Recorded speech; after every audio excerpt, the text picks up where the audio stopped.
Hello everyone, आपका अपना channel ज्ञान स्टडी सेंटर में आपका स्वागत है। तो हम इस वीडियो में पढ़ेंगे न्यूमेरिकल नंबर तीसरा, और इसमें हम लोग देखेंगे इक्विलेटरल ट्रायंगल के आधार पर कि नेट फोर्स कितना होता है। ठीक है, तो यहाँ क्वेश्चन दिया हुआ है कि चार्जेस दिया हुआ है 2 microcoulomb, 3 microcoulomb and 4 microcoulomb are placed at the corner of an equilateral triangle. Equilateral triangle है जो 3 चार्जेस दिया हुआ है और तीनों चार्जेस के साइड में 10 सेंटीमीटर है। तो नेट फोर्स कितना होगा ये बताने के लिए बोल रहा है 3 माइक्रोकूलम पर। ठीक है, तो हम लोग चलते हैं, बनाते हैं सॉल्यूशन। सबसे पहले हम लोग ट्रायंगल बनाएंगे।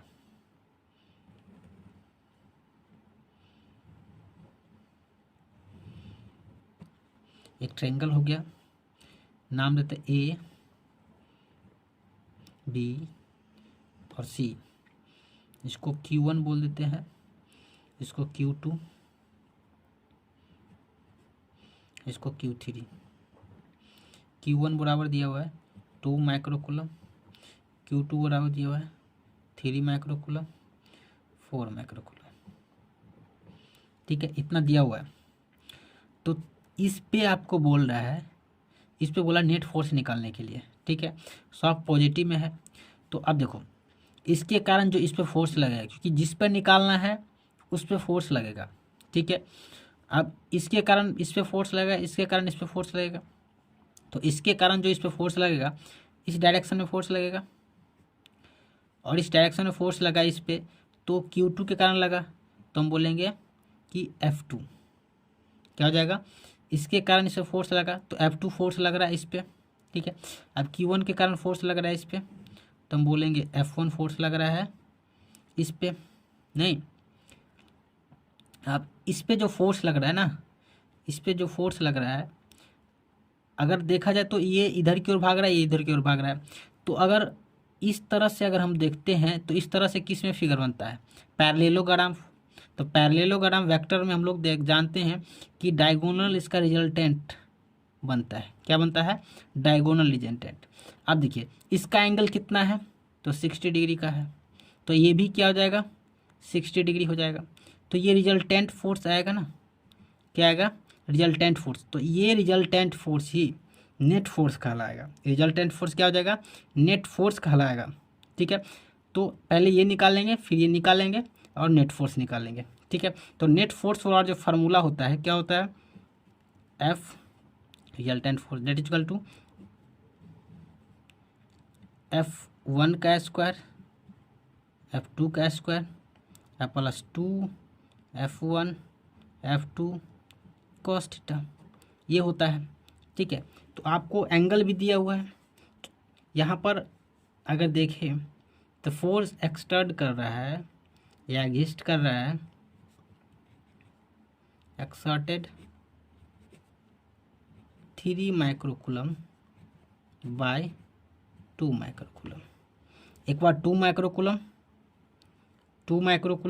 और उसके बाद 4 माइक्रोकूलम इस पर एक्सर्ट करेगा। तो यहाँ कितना हो जाएगा, F1 इसका निकाल ले, तो F1 equal to Q1 Q2 बट्टा R स्क्वायर। ठीक है, अब देखो यहाँ पे साइड से कितना दिया है, 10 सेंटीमीटर। 10 सेंटीमीटर 10 सेंटीमीटर, तो सेंटीमीटर में दिया हो तो क्या करेंगे, उसको मीटर में कन्वर्ट कर लेते हैं।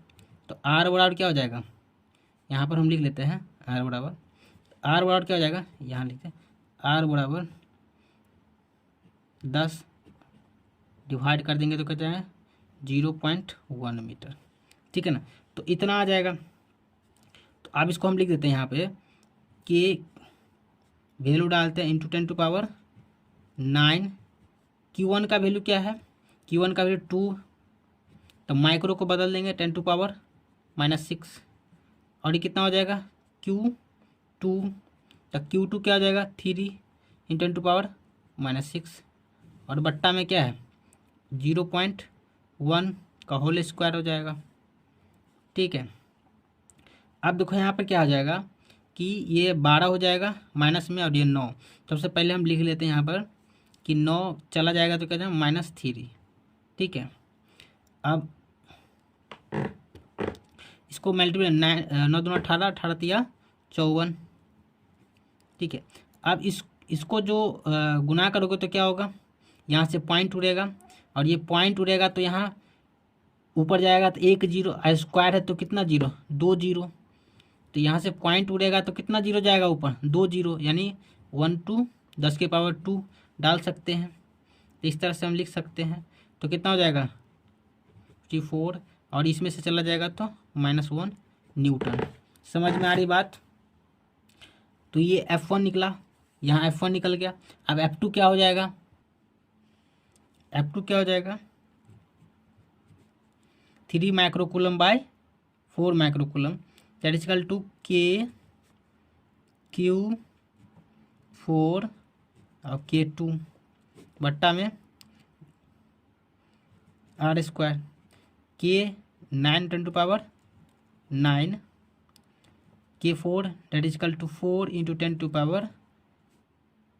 10⁻⁻6 और Q2 3 × 10⁻⁻6 बट्टा में 0.1 का स्क्वायर। यहाँ पर आप लोग को थोड़ा दिक्कत हो रहा होगा, 0.1 का होल स्क्वायर कितना हो जाएगा। तो ये 2 बार इसको लिखेंगे, 2 बार लिखेंगे तो यहाँ से भी उड़ेगा तो 10, यहाँ से भी उड़ेगा तो 10, कितना हो जाएगा 10 की पावर 2 नहीं हो जाएगा, तो वही ऊपर में लिख देते हैं। अब यहाँ से भी हटा दो तो इसको क्या लिख देंगे यहाँ पर 9 9 चौक 36, 36 तिया क्या हो जाएगा 108, 8 छक 48 8। ठीक है, अब यहाँ पर 3 इसके भी हो जाएगा और ये ऊपर जाएगा 10 के पावर 2, तो 108 × 10⁻⁻1 न्यूटन, यहाँ भी न्यूटन हो जाएगा। तो F2 निकल गया है। हमको क्या निकालना है, नेट फोर्स। तो नेट फोर्स कितना हो जाएगा, नेट फोर्स का फार्मूला क्या है, ये है। तो ये फार्मूला डाल दो। तो net force resultant F1 square F2 square 2F1 F2 cos theta.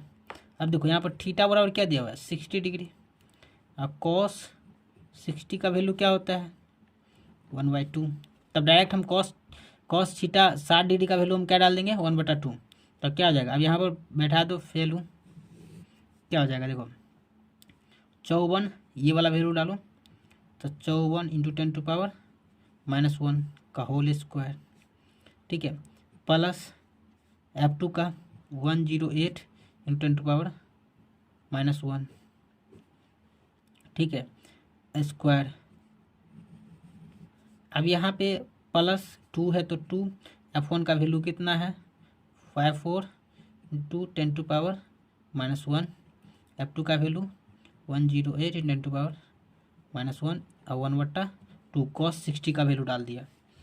अब देखो यहाँ पर करना क्या है कि ये इसमें कॉमन कुछ ले लेते हैं, यानी 54 × 10⁻⁻1 तो क्या हो जाएगा 54 × 10⁻⁻1 का अगर होल स्क्वायर कॉमन ले लेंगे तो कितना हो जाएगा, ये कितना आ जाएगा 1। ठीक है, कितना हो जाएगा 1 का स्क्वायर प्लस ये 108 है तो 2 54 दूना 108 तो 2 का स्क्वायर और प्लस। अब देखो यहाँ पे ये तो कॉमन हो गया, यहाँ पे भी 2 है। ठीक है, तो यहाँ पर 2 है तो 2 से 2 तो कट जाएगा, तो ये 2 बच जाएगा।